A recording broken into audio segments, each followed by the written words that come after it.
It was the best of times, it was the worst of times.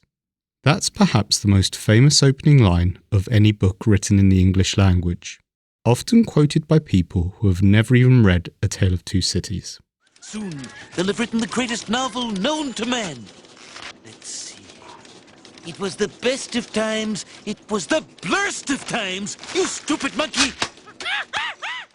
In this video, we're going to analyse what makes it so memorable.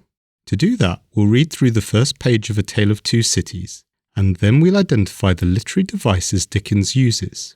Finally, I'll share some of my ideas on how you can use these devices in your own writing. It was the best of times, it was the worst of times.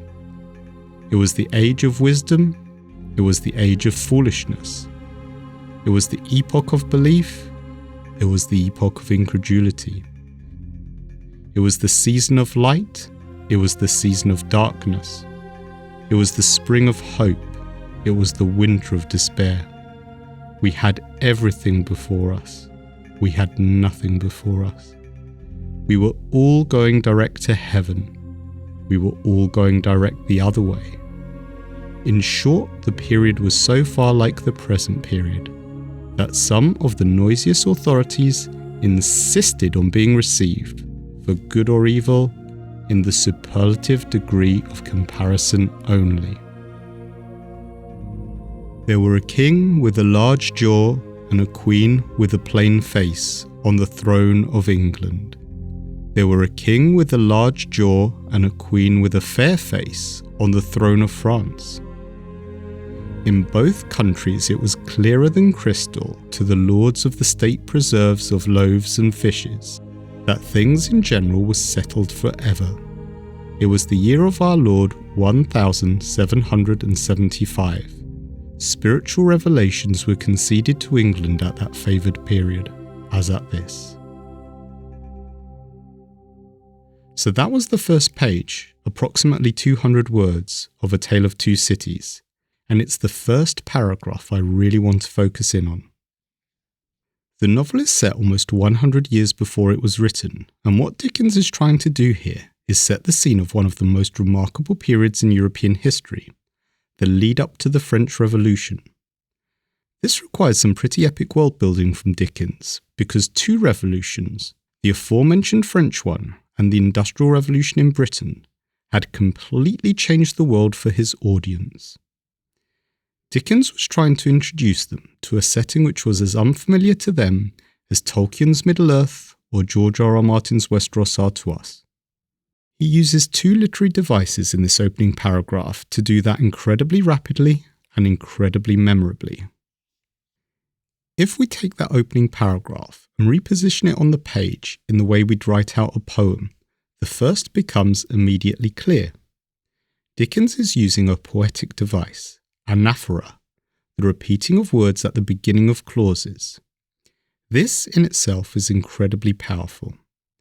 It's existed in poetry since ancient times, and as I covered in a previous video, it's been employed in famous works like J.R.R. Tolkien's Ringverse at the start of The Lord of the Rings. As well as poetry and literature, this versatile technique has been used in some of the most memorable speeches ever written. For example, Martin Luther King's I Have a Dream.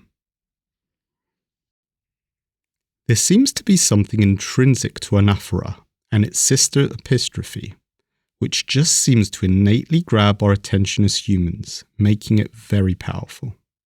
As if this wasn't enough, Dickens layers on a second very powerful literary device, antithesis.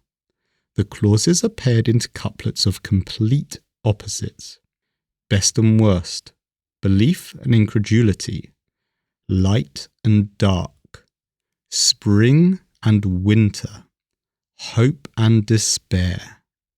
This contrast makes every single line jump out and grab the reader's attention.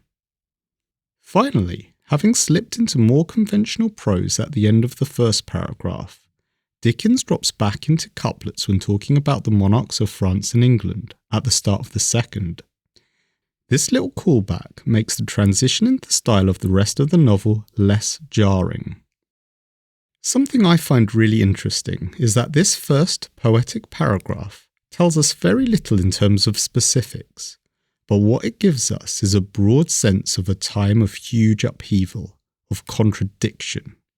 That's what this kind of poetic device can be really powerful for, giving the broad strokes of big concepts or large passages of time in a way which generates an immediate emotional connection with the reader. While this particular series is focused on great first pages, this kind of technique could be just as readily deployed at other important plot points through the story. For example, it could be used as part of a resolution at the end of a story, to provide the reader with a sense of how the world will go on after the story's end and wrap up any unresolved plot threads. Equally, it could be used somewhere in the middle to rapidly impart some crucial information, or fill in the gaps in a time jump without slowing down the pacing. As we've seen, these devices are versatile. You can use them in prose, poetry, speeches. If employed subtly enough, they could even be used in business presentations and YouTube videos. Wait, let me try. I ask you to hit like. I implore you to subscribe. It encourages more content. It encourages better content. The algorithm can be cruel. The algorithm can be kind. Only through your engagement can this YouTube channel survive. World building can be the best part of a novel, but if delivered poorly, it can be horrifically boring. How we as writers choose to do our world building can be make or break for our stories. What we can take away from A Tale of Two Cities is that using and combining powerful literary devices like anaphora and antithesis can create hugely memorable openings which not only do the heavy lifting of world building, but will live long in our audience's memories. Thanks for watching this video, and especially if you hit like, subscribe, or left a comment. It really means a lot to me. I hope I'll see you next time, and until then, keep writing.